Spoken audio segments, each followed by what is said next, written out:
Welcome, Fran. Thank you. Thank you so much. That was absolutely beautiful. And let me welcome our audience to the Extra Mile. This is the Extra Mile Show, and we are talking today to my dear friend, Fran Clarke, and we are talking about VIBRASOUND and sound as therapy and vibration as therapy. Is that right? Yes, sound and music. And I have to say, the sound of music, just that little bit right there, I'm already relaxed. Yeah. You know, it's kind of like going, whew, okay, let's just sit and be. Yes. So you've worked with sound almost as long as I've known you. So I guess just to kind of set the stage, what has your journey through sound been, and where has it brought us? Yeah. Well, as a child, I was always involved in music, and I played church music and piano and did things like that. And then, of course, when I got older and got married, moved away from home, started raising babies, I got away from music. But then later years, I started doing music as like participating in music and choral and singing and things, and was always interested in music as an adjunct to my therapy.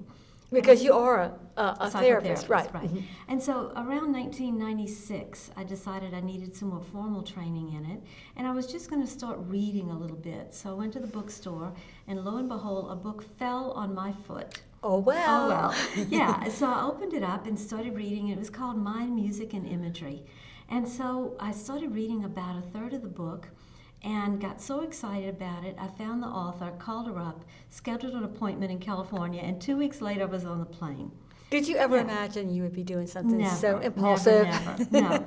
And so I started the training. That's the work I do that's called the Bonnie Method in Guided Imagery and Music. And it was a 2.5 year commute to California. Wow. Never in my wildest dreams did I even know how I would afford to do it.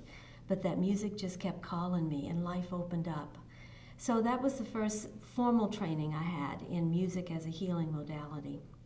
And then I got interested in the crystal bowls. And so I purchased a few of those, and I use those a lot in meditation, like with my groups and things. And then more recently, I got interested in the Tibetan brass bowls. And so Linda and I were talking earlier, and we were saying how I had one bowl for a long time. I had this bowl. And then heard the sound of the call of the bowls again. And they took me to Bernie, Texas, to a woman named Jody Roberts, who works with the Tibetan bowls. So and all of these are Tibetan bowls? Yes. These are ancient Tibetan bowls. They are 18th and 17th century. Wow. Yeah. Wow. Yeah. They are just beautiful. Mm-hmm. So you have a good-sized family of Tibetan bowls now. Yeah, I think it's going to grow too. You feel a call for more coming on. Yes. So let's start with the Tibetan bowls, but I also want to Okay. talk about the crystal bowl, because that is where you started with your bowl business, so to speak. Yeah. But what is it that is so special or sacred about the Tibetan bowls? Yeah. What do they bring to us? Yeah, you're right. They are absolutely sacred, and I treat them as though they're sacred too. They're not just bowls to be played. They are prayers. And these bowls were created by monks. They were shaman monks in Tibet. Wow. And in these particular ones are 18th and 17th century, but there are some that exist that are 15th century. And when the monks made the bowls, they chanted prayers of love and healing as they made the bowls. So the bowls carry that intention of love and healing. And you can't take that away, can you? No. So they embody that spirit. And I use them, well, there's lots of different ways to use them, but the intention that I guess is universal to the bowls is about peace and healing, because they bring us in connection with our authentic self, that self that came into the world with us, or that we came into the world with. And that's the place where our ultimate peace resides. That spark of divinity that we hold inside of us, the spark of creativity that we hold inside of us. And so the bowls help to bypass our thinking and bring us into that connection. So when we can have peace in ourselves individually, then it radiates to peace in our relationships, peace in our community, peace in the world, peace in the globe. It really does start with me, doesn't it? Yes, it does. I'd like it to start with you, but it doesn't. It starts with me. Right. Exactly, Right, yeah. exactly. So how do you use the bowls to be able to get to that authentic self part of, and each of us has one, by the way. By the way, each of us wouldn't be here if we didn't have Yeah, one. so Yeah, nobody is excluded from this. Yeah, it doesn't have anything to do with who's your mama, or where you were raised, or how you grew up. It's what we came into the world with. And we're equally special as these Tibetan monks. Absolutely. So. Absolutely we are. So how do we use these to get there? I use them in a variety of ways. I use them in group meditations, but I also use them as an individual. I have people lie down either on the floor, on the mat, or on a table that I have. I have some things designed so I can have the bowls around. You can also place the bowls on the body, and you can play the bowls on the body, so the sound and the vibration goes directly into the body. But it's a different sound. Like if I hit the bowl here, you're hearing it. But one of the things I do is I place a person's head right here in between the bowls, so that when we play the bowls, the sound comes in. I can hear it. If you could put your head here, it's a whole different kind of sound than what we are hearing now. Yeah. And to me, it's like a call from the soul. It invites us to come back home to ourselves. And it helps people get out of the busy mind. And it just brings us into this spaciousness that's within us.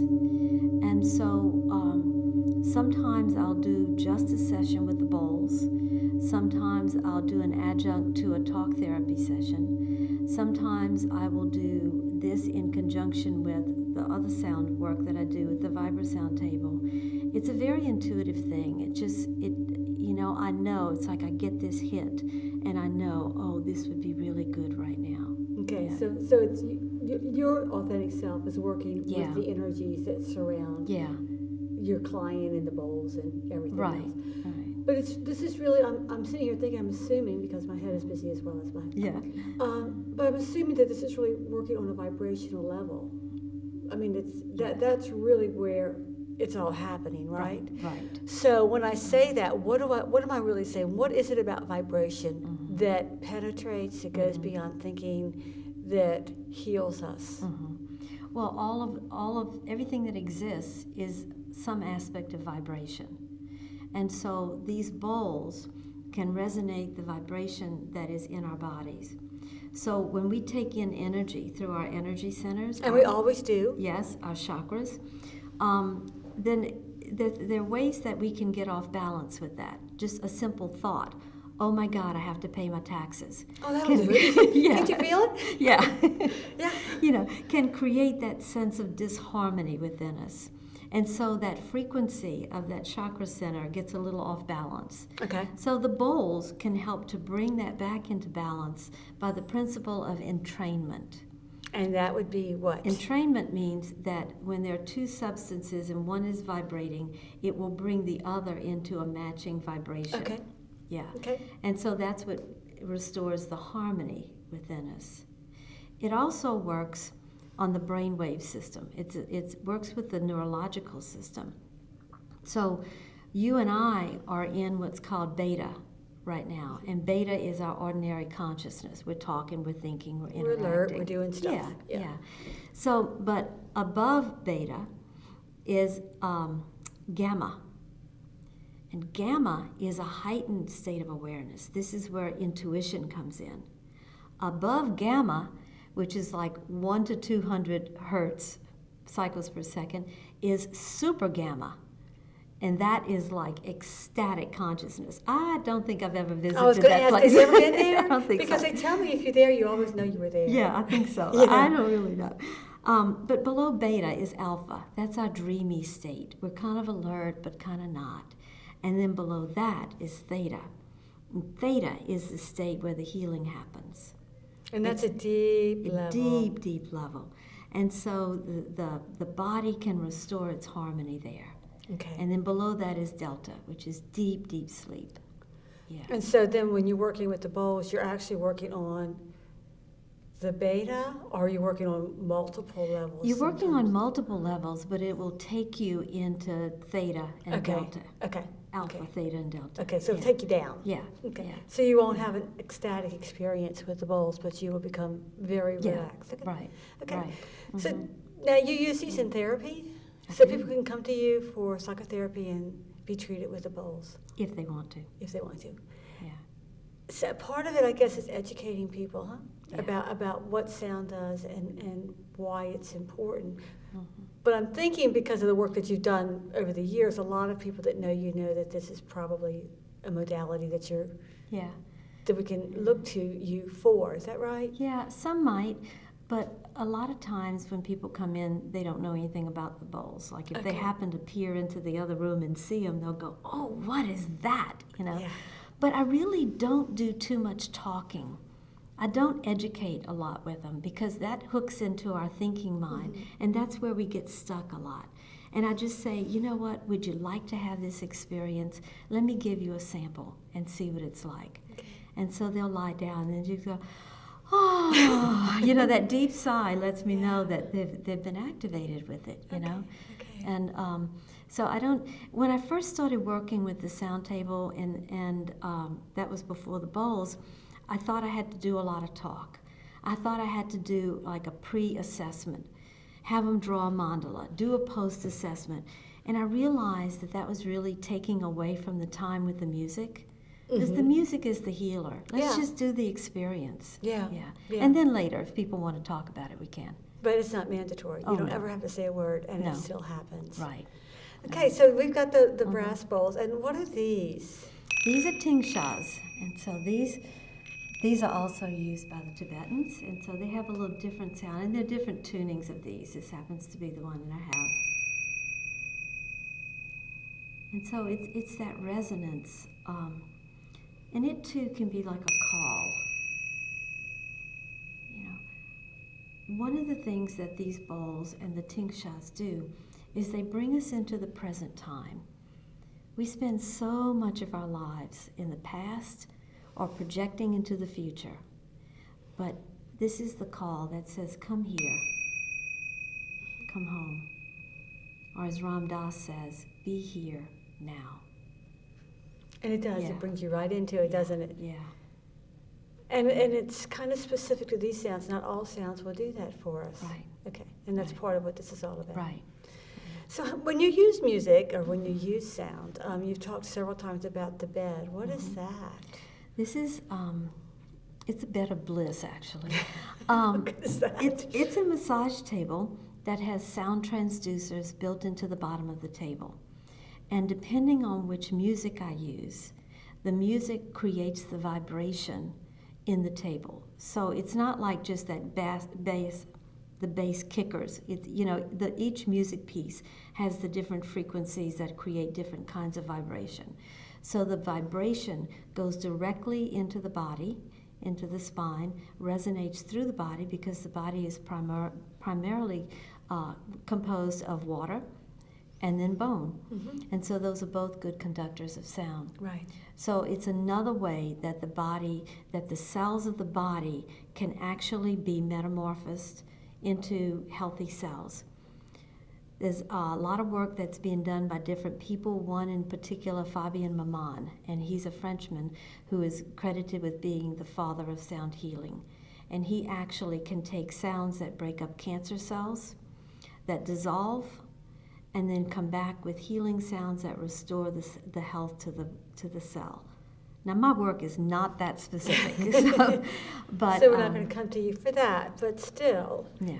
But healing on many levels. Right. Because as a psychotherapist, you know, healing, I'm thinking with some of what you're doing here, what you're saying here, that physical healing probably can happen too. Not that we're saying that it happens, but, you know, it seems to me like one is connected to the other. And what I hear you saying is that it's about wholeness, right? Exactly. Yeah. In fact, I don't think we can separate them, body, mind, spirit, emotions, but we do it for the sake of language, I believe. But when somebody uses the sound table, they set an intention for what they would like to do on the table. And then I choose the music based on what that intention is. So if we're working with chronic pain, There are certain kinds of music that I might use that might facilitate the release of chronic pain. And it's not really that specific because it is so holistic. The body is going to take the music where it needs to go. Yeah. And you've had a lot of experience with this. I'm reading through your brochure, and you have lots of testimonials. What kind of results are you seeing or hearing from people? A wide range. Sometimes it's, thank you very much, I'm very relaxed. Sometimes I can hardly scrape people off the table and they want to stay on it all night.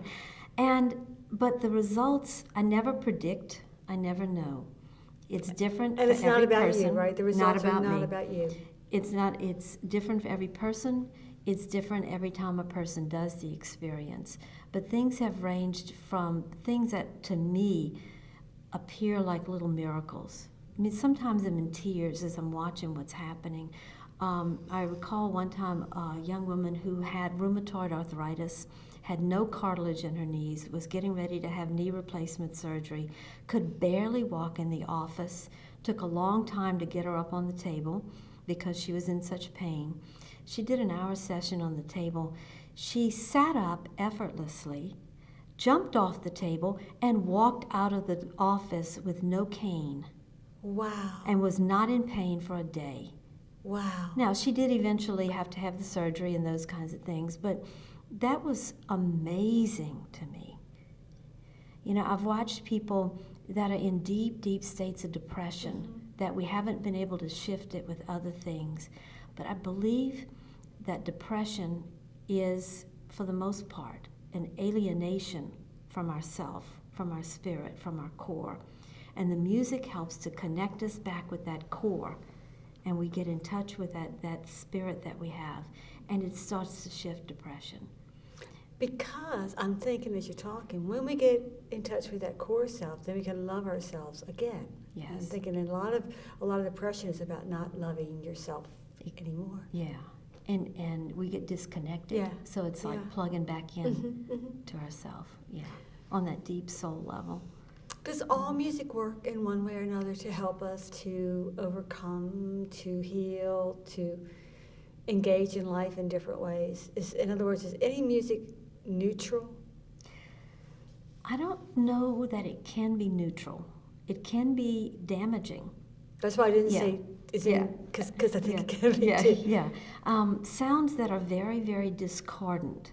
You know, they don't have a harmony to them. So unless somebody is really trained in using it like Fabian Maman might to break up things, or when we think of things like lithotripsy, used to break up kidney stones, that's sound and vibration, but it's used in a particular way and it's very focused. But we are bombarded by sound all the time. You know, my office has sirens that go up and down the street a lot. You know, and you're on university. So I can balance that sound with other kinds of sound. But you know, things that we don't even hear, the sound of fluorescent light bulbs, we're not even aware of them, but that vibration is acting on our body. So that's not a good thing.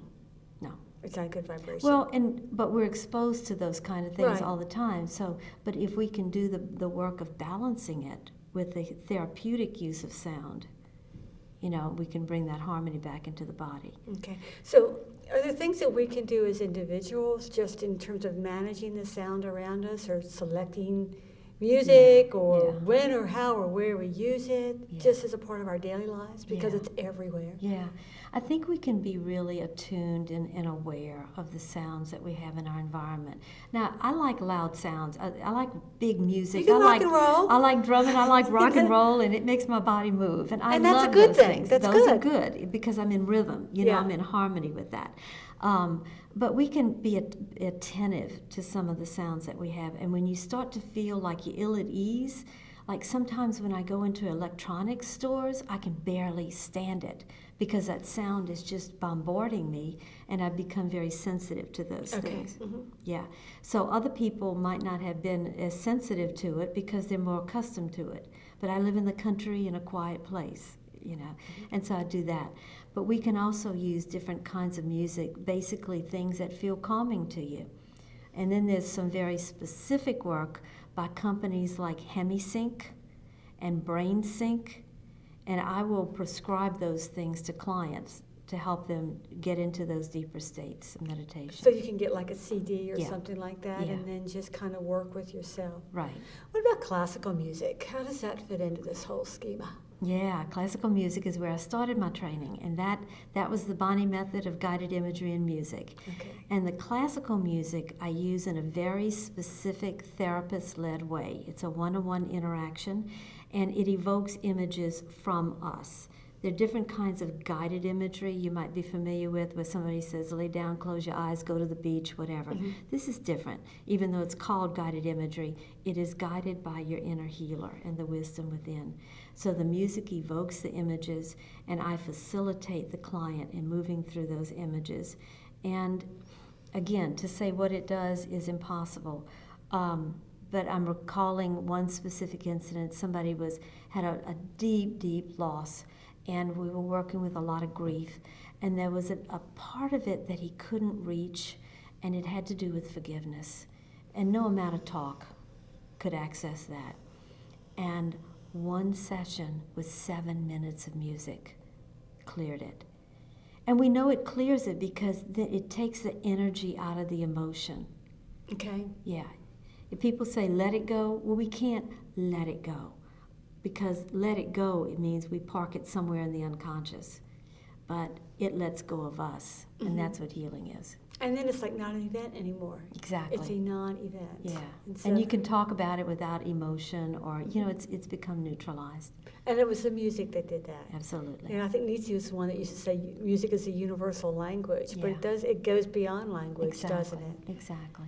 Well, now, what about the crystal bowl, Mhm. which I just love too? And you use that in meditation, don't you? Yes.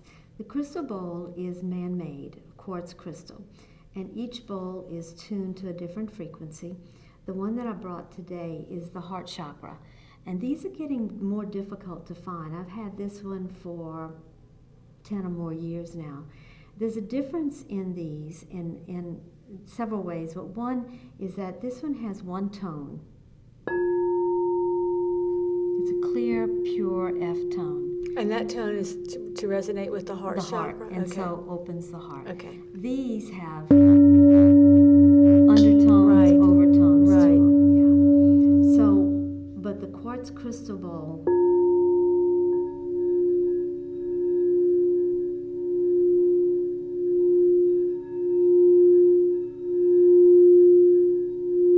Wow. yeah, And so with that tone, then you can have chakra healing. yeah. And I'm not sure that our whole audience knows what chakras are, so let us not assume. Just very briefly, what Yeah. are we talking about here? Chakras are the ways that we take energy into the body, the way that we experience things. And so there are hundreds of chakras in the body. The Western culture has narrowed those down to 7 primary chakras: the crown, the forehead, the throat, the heart, the solar plexus, the pelvic area, the sacral area, and the root chakra. So we're taking energy in through those chakra centers. And when we get off balance, like I said, it might be from an illness, or maybe a trauma, or maybe an old trauma that we don't even remember anymore, but it's lodged into the body. The chakras are supposed to be open and spinning. Some people can see the chakras, but you can feel them when you start being aware of that. You know when you're off base. People have said, I just don't feel right. Something's wrong and I don't know what it is. Well, that's what's going on. So check those out. Yeah, check them out. Yeah. And they can be brought back into harmony, back into balance. Yeah.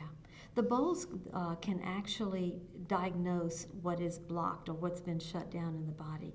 Because as I take the bowl and I move it over different parts of the body, it'll have a different sound to it where that energy's blocked. Because it's vibrating off of the energy Yeah. within the body? Is that what's doing Yeah, it? yeah. How interesting. Yeah. And so what I'll do is I'll play the bowl in that area until the sound gets bright again. Okay, so And it then- get dull or and then kind it'll of heal like it. flat? Yeah. Wow. Or if a person's had an injury in a certain area, we can put the bowl in that area and help to bring it back into healing. It helps to activate the cells, which bring the blood and the oxygen and all those things too. And when you think about it, it makes perfect sense. You know, when you think about the fact that we are energy and we are always responding to our environment, it makes sense that when you adjust vibrations, things get back in line. Huh? Exactly. You know, the ancients knew this, and then we lost it. And then, you know, in the last 15 years or so, there's been so much research. I mean, there's one group called the Monroe Institute. It has over 60,000 hours of research using sound and vibration. That's just one place. So the research is coming now, and it's just taking back an ancient healing art and bringing it into our days now. Because none of this new. No. Fran, we're almost out of time, but just really quickly, how can people reach you if they want to find out more about this? Well, they can come to my beautiful office that is surrounded by hundreds of rose bushes that I don't take care of. My landlord does. And that's at 200 West University. My phone number is 235-1261. My website, www.hellotolife.com. Okay, can we end with a sound? Oh, absolutely.